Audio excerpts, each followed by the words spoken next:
Welcome to the show. Today, we're taking a road trip through Arkansas's most surprising and forgotten towns. We're not here to judge, just to uncover stories that reveal the heart and history of these places. Think of this as a backstage pass to America, where we find the untold tales that shape our country. If you believe in the power of these stories, hit that subscribe button. It helps us keep exploring and sharing. Ready for an eye-opening ride? Let's go. First stop, a place with a heavy past. Let's dive in. Here we go. Our first stop is Elaine, Arkansas, a town where history hangs heavy in the air. In 1919, Elaine was the site of one of America's deadliest racial conflicts, the Elaine Massacre. Black sharecroppers tried to unionize for fair treatment, but their efforts were met with brutal violence. Hundreds of black men, women, and children were killed. Federal troops joined the violence instead of stopping it. For decades, this tragedy was buried, leaving a wound that never healed. Today, Elaine is still segregated, its population a fraction of what it once was. The descendants of both victims and perpetrators live side by side, carrying the weight of unspoken history. Yet, there's resilience here, people fighting to keep the story alive, to educate, and to heal. They want reconciliation, not revenge. Walking through Elaine, you see more than decay. You see hope in those determined to face the past. Elaine is a classroom, teaching us that history isn't just in the past. It shapes the present. It's a powerful reminder. The fight for justice and equality is ongoing. How many other towns have stories like this waiting to be told? Standing here, you feel the echoes of 1919 and the determination to build a better future. Elaine's story is a lesson we all need to learn. It's not just a forgotten town, it's a call to remember. Let's keep moving. Next stop, a place with a very different shadow. Heading north into the Ozarks, we reach Zinc, a town infamous for its association with white supremacist groups. For years, the KKK's presence nearby turned Zinc into a byword for hate, even though most residents just want to be left alone. The town itself is tiny, quiet, and looks more like a ghost town than a hate group headquarters. But reputations stick, and Zinc's is hard to shake. Most people here are tired of the stigma. They say the extremists were outsiders, not locals. Still, the shadow lingers, defining the town for decades.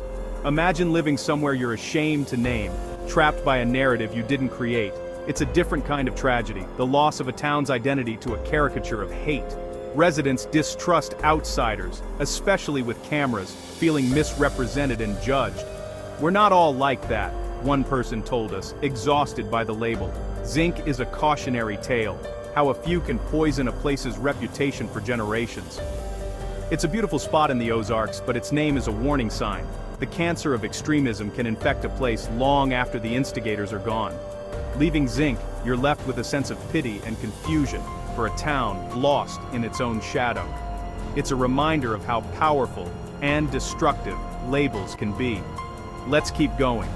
Our next stop, a town fading for different reasons. Onward, the journey continues. Next up, Tiller. Let's see what's left.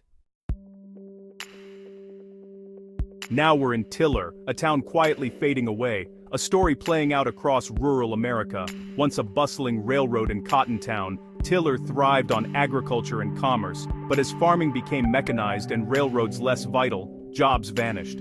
Businesses closed, young people left, and the population dwindled to a few hundred, mostly older residents.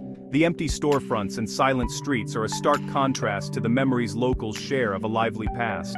One resident pointed to an empty lot. That was the movie theater. You couldn't find parking on Friday nights. The loss here isn't just economic, it's a lost way of life and community. The remaining residents are resilient, looking out for each other, but they know the future is uncertain. Tiller's story is a powerful reminder of how fragile small-town America can be.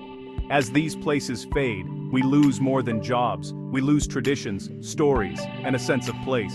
It's a quiet crisis, happening one boarded-up window at a time. Tiller stands on the front lines of this slow disappearance. The question remains, how do you revive a town when its reason for being is gone? There's no easy answer, but the spirit of the people endures. Let's keep moving. Next, a town where the ghosts of prosperity linger. On to Earl. Earl, Arkansas, hits you with the scale of its abandonment. Grand buildings, empty and decaying, hint at a prosperous past. Once a booming railroad and agricultural hub, Earl's decline was swift when jobs disappeared. As people left, the tax base crumbled, and the town spiraled downward. The abandoned high school is a haunting symbol, peeling paint, overturned desks, echoes of a lost generation. Those who remain are fighters, facing failing infrastructure and high unemployment. Community efforts, like a garden in the shadow of abandoned buildings, show defiance and hope. Earl's spirit keeps it from vanishing completely. Even among ruins, something new can grow. The town's story is a visual gut punch, a lesson in how quickly prosperity can vanish and how long its ghosts linger. These abandoned buildings aren't just blight, they're monuments to dreams and memories. Earl is caught between a proud past and an uncertain future, but the belief in renewal persists. It's a beautiful, tragic landscape, a testament to resilience. Let's keep going. Next stop, Cotton Plant, where music and cotton shaped a town. The journey continues. Let's see what's left of the kingdom. Onward.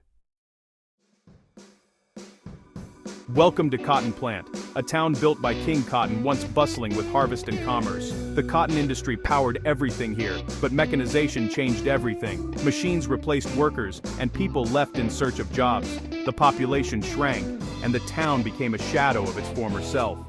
Main Street is lined with empty buildings, some overtaken by nature, but Cotton Plant has a proud musical legacy.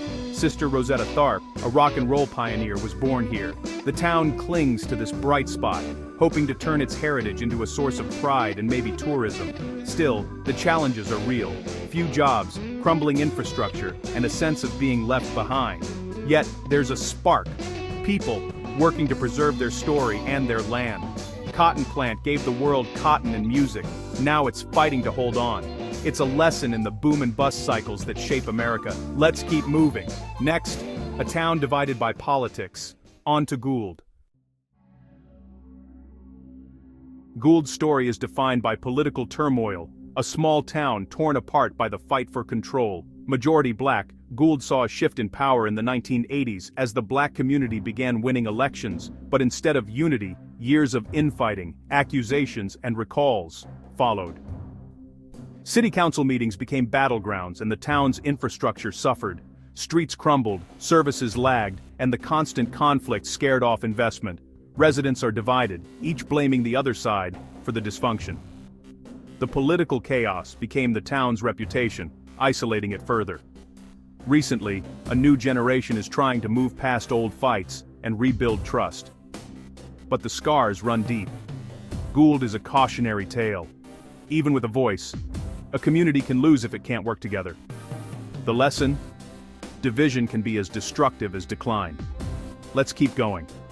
Next stop. Brinkley, a town fighting to reclaim its glory. Onward. Brinkley was once the crossroads of the Delta, a bustling hub with hotels, restaurants, and pride. But when the interstate bypassed downtown, the flow of commerce dried up, businesses closed, and the historic heart of the town withered.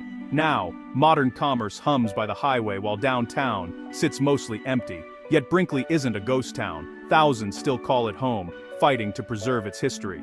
We met a woman running an antique shop downtown.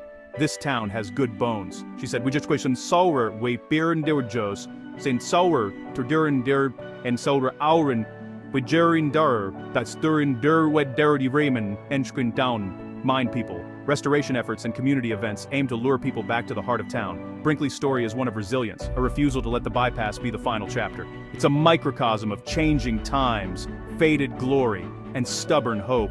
Even when forgotten by progress, the people here remember what Brinkley was and what it could be. It's the perfect place to end our journey.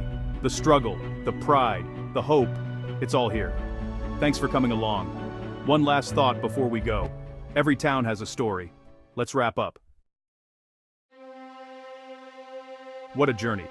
Thanks for joining me through Arkansas's forgotten towns. We've seen deep wounds, fading hopes, and incredible resilience. These aren't just sad stories, they're stories of survival and connection. If these stories moved you, hit subscribe and join us for more hidden journeys. Every place, no matter how small, has a story worth telling. By listening, we connect. See you on the next adventure. Take care of yourselves and each other.